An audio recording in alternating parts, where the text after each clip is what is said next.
Um, so I didn't really schedule a specific topic, and had people just kind of email in things that they'd like to talk about. So kind of a general theme that developed was one of finding inner calm. And I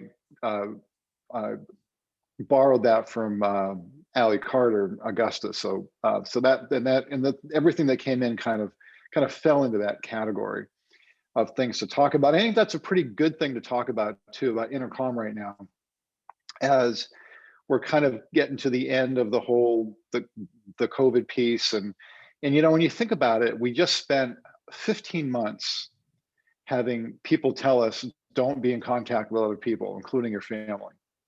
And what kind of strikes me about that is, we're seeing, gradual increased energy in the offices and things like that, but it's going to take a while for people to re-engage, because we just spent 15 months being told what not to do. And now we're being told, no, it's okay now. You can kind of go back to what you used to do. And I happened to be in Boston this weekend. It was my father's birthday. And, just being around the city, and I love Boston, New York, and we were kind of down by the aquarium and all that, and the North End, and still not a lot of people around, and you could still kind of get this little bit of a whisper of the energy around not wearing masks, because you didn't have to wear masks. And it's almost like we're all walking around doing something like kind of naughty. Right, we're all looking at each other, but we just spent 15 months being told that we had to wear a mask. So, I think inner calm right now is probably a really good topic, and I'm going to just cover a couple things. But while I'm talking, though, I'll be monitoring the chat. So chat in anything else that you want to discuss. So there are a couple things about developing inner calm, when there's kind of a lot going on around us. And so I'm going to touch on a couple things and some habits and some perspectives. First is meditation. And I know there's always a lot of talk nowadays about meditation. And just to kind of demystify it for a minute, meditation is really just about calming the mind, right?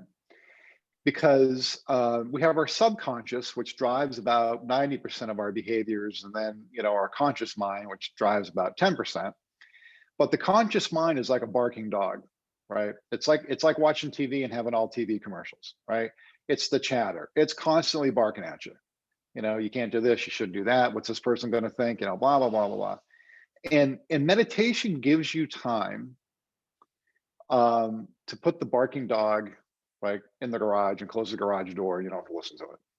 Because that's actually what I do with my dog when she barks a lot. And so you are, it gives you space, so that you can get away from the daily chatter. Now, a couple things about meditation. There's formal meditation, okay? I've been through the Transcendental Meditation program. I've been through a couple other programs, which are great. But meditation really is nothing more than sitting quietly. Your eyes could be closed, your eyes could be open. Morning is better. And you might, now a lot of people will say, right, well, I'm not any good at meditation. Well, meditation is not an Olympic sport. There's no medals given for it. You don't get an award for being a good meditator. It's really more about how you calm your mind. And so just sitting for, first try 5 minutes, and then 10 minutes and 15, and build up to 20. If you can do 20 minutes a day, that's pretty good. That's what I do. I do about 20, 25 minutes a day. And longer sometimes, though. Sometimes I'll just, if I have the time, mostly on the weekends, I'll just let myself, go longer. But basically, it's about sitting quietly, and things are going to pop up, like your grocery list, or things you got to do at work, or whatever things. Your lists are going to pop up, basically. And that's okay, because if you're there long enough, you might go through a 10 or 15 minute meditation, and you might just get 5 minutes of quiet. But that 5 minutes of quiet, that's like being on an island for 30 days by yourself, okay? It just gives your brain, it gives your, it stops the chatter and gives you time for space. So space is another thing. So that's meditation. And then space is another thing that I want to talk about too, about how do we gain inner calm when things are really hectic around us. And one of those is by like literally giving yourself space and time.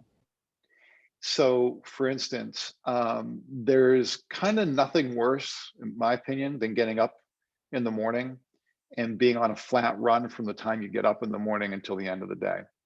And so one of the things you can do is give yourself an extra half hour in the morning.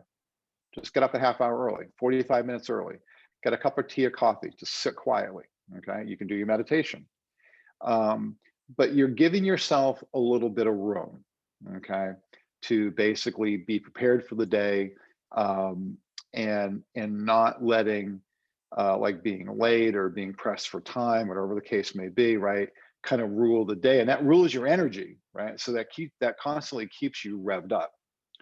So giving yourself some space, you might need to go to bed a little bit earlier, but getting up earlier. There's something about the morning that is calming for everybody. Um, and the energy of the day is quieter in the morning, and it really gives you kind of time just to kind of collect your thoughts, and not just, as soon as your feet hit the carpet, you're launching into the day, right? So space. So meditation, physically give yourself some space. Typically I would think in the morning. And the other thing is, go outside. Okay, fun this time of year, right? Like I'm working from home today. At some point, probably a couple times a day, I'll go outside and I'll just walk around for a few minutes. Okay, and you can, and that gives you kind of no different than getting up in the morning. Just gives you a little bit of breathing room. Okay, and so just getting, and you only need 10 minutes, 5 minutes. You don't need a half hour or 45 minutes. Just get out, walk around. Just take a couple deep breaths, and that will help. They'll give you space in your day, that when you go back in, you'll just naturally be calmer. The pace might pick right back up again, okay, but you'll be in a better space to be able to maintain it. What happens is when we get into like a hectic space, or we're getting caught up in the energy around us and all that, what happens is that we kind of get drafted into it. It's a little bit like how riots start, right? Riots start, with, I don't know, half a dozen people. Before you know it, you got 1,000 people. Well, it's because everyone's kind of bought into the energy of the moment. Everybody gets whipped up. And it's really easy for us, which is one of the next things I want to talk about, is getting absorbed in the energy around us. Now, it's pretty easy to do, and we all can we're all, subject to it. We all kind of fall into it, um, kind of unwittingly. But knowing that, okay, knowing that even though there's a lot of hecticness around us, if we can be aware of kind of the energy that's going on and not get bought into it, and get kind of sucked into it, that it kind of doesn't matter what goes on around you. You're still calm. And I these are not my techniques. I've got them from two techniques actually, from a guy named Jim Self. If you want to look him up, he's a very good author. He's on YouTube. Jim Self, SELF, and he describes it this way. He said, first of all, everything beyond the reach of your arm is theater. It's all theater.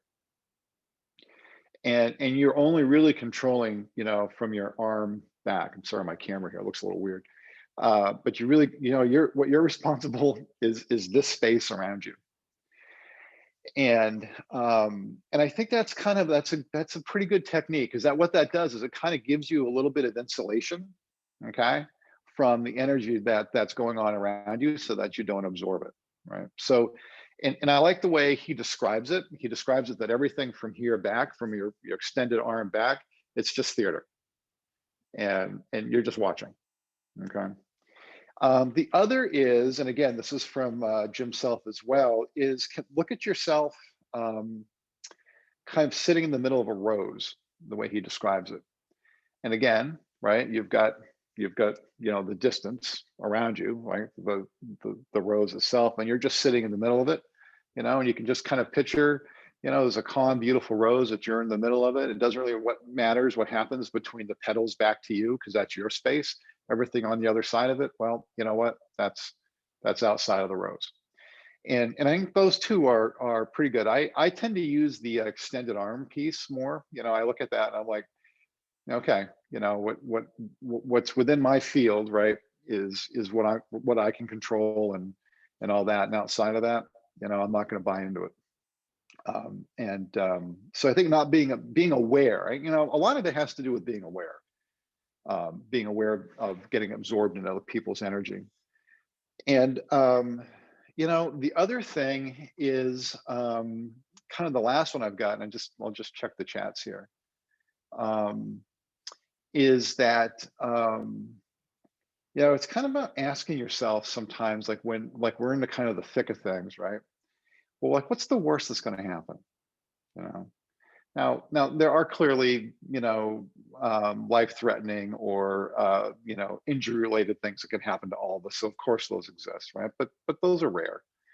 And so generally in life, like, well, what's the worst thing that's going to happen, right? So if something's going on and it's maybe it's with the kids and you're not you're thinking, I'm not so sure about that outcome, or whatever the case may be, or or it could be a work, it could be a transaction. Of course we care a lot about the people in our transactions, our clients, but at the end of the day they're making the decisions, we're not. All we're doing is providing advice and counsel.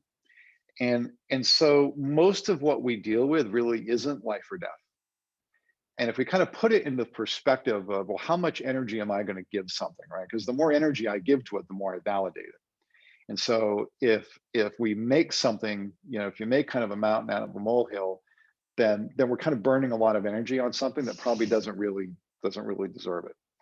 And that affects our inner calm, right? When we give more energy to something than what it either deserves or requires, right, for a conclusion. If something is at the end of the reach, right? If it's at the end of my space, how much energy am I going to give it? Because it's okay not to have an opinion. And I was listening to a podcast this morning with a guy named Randy Weitenheimer, who's a interesting guy. He's one of these physicist, martial arts type guys, and he had a pretty good perspective on it. He's like, well, it's okay not to have an opinion. Like we don't have to, say we like that or we don't like that. We can just say, I don't have an opinion, which means we're not giving it any energy. And I think about our inner calm, that's a pretty good way to be too.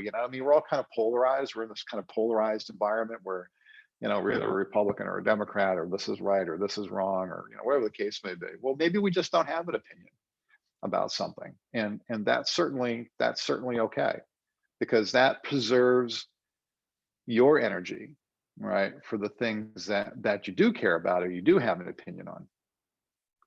So that's one other way to look at things, is that you don't, what's the worst that's going to happen? And again, do you really need to give something energy when it doesn't really deserve it? Or maybe it's just not your thing. And although someone asks you your opinion, we're all kind of socialized to have one or feel like the need to have one. Well, maybe we don't have one, and that's okay. I don't know. I never thought much of it. Don't really care about it. Those are okay words. And I think that helps both, again, preserve our energy, and we don't get sucked into the moment. So, this kind of inner calm, think about meditation, quieting the mind. Anything that can quiet the mind doesn't even need to be sitting in meditation. It could be, just going for a walk, right? Giving yourself space. Where you have more time in the morning to do things, right? So you're not so rushed. and giving yourself space during the day, take a break. Um, and being aware of the energy around you and not being absorbed by it. And then I think lastly, put things into perspective. Well, what's the worst that's going to happen? Okay. I don't need to have an opinion about this, or this isn't my decision. It's their decision. And you know what, we'll deal with the consequences, right? Those types of things. So I think intercom was a really good topic, for today, because there's certainly a lot of change going around, where we're unwinding the last 15 months, and now we're going to all be in places where we're going to be out in public more.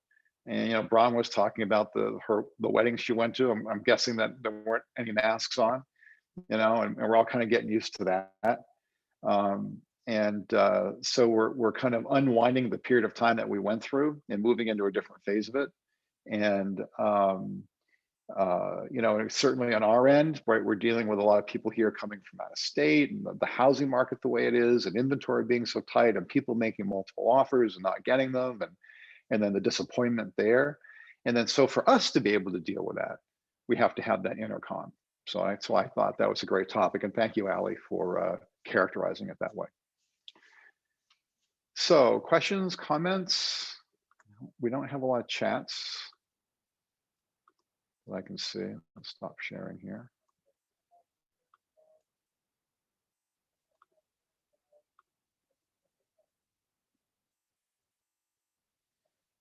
Okay. Alrighty then. Well, it was good to be with everybody. We'll have a scheduled topic next week. And if you have anything that you want to talk about, just shoot me an email. And because there's a gazillion things that we can talk about, and all of which are cool. So if you have any thoughts or questions, or something you'd like to learn more about, shoot it over to me, and we'll get it on the list of topics. All right.